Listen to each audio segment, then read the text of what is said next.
But talking about bailouts, it seems like another South Asian country needs money. It started with Sri Lanka, then Pakistan, and now Bangladesh has reached out to the International Monetary Fund. Dhaka too wants a loan. And not too long ago, Bangladesh was one of the fastest growing economies in the world. At one point, it was doing better than India. What happened then? Why does Bangladesh need an IMF loan now? The global economic crisis is hurting it. Bangladesh is running low on foreign exchange. It wants more dollars. 8 days ago, Dhaka had almost $40 billion in its reserves. That's only good enough to cover imports for about 5 months. The reserves are depleting fast. There are two reasons for that. Number one, rising inflation, especially the cost of fuel. Dhaka is spending more on its imports, so the reserves are being used up quickly. Problem number two, falling remittances. Less money is flowing into Bangladesh from overseas. Remittances fell by 5% in the month of June. So Dhaka basically now has less dollars in its reserves. And this has led to shortages. In recent weeks, there have been long blackouts across the country, sometimes for up to 13 hours in a day. There are reports of rationing too. Tens of thousands of mosques have received instructions. They have been asked to cut down on the use of air conditioners. Officials want to put less pressure on the power grid. That's because electricity production cannot keep up with the demand. Diesel power plants have been taken off the grid. Some gas-fired plants are also not operating. Why? Reports say there's a shortage of diesel and gas supplies, so the plants are unable to operate. And all of this is happening due to the shortage of dollars.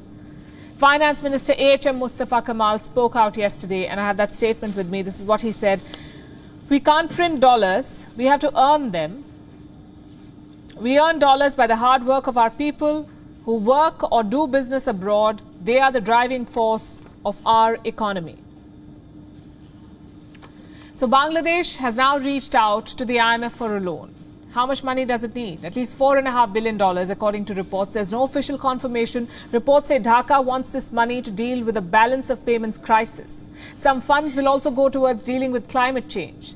The loan now seems like a necessity for Bangladesh. Other economic indicators for the country are not looking good. And to understand why, you must understand what led to their economic rise in the first place. Bangladesh grew on the back of an export boom. The country is known for its garment exports.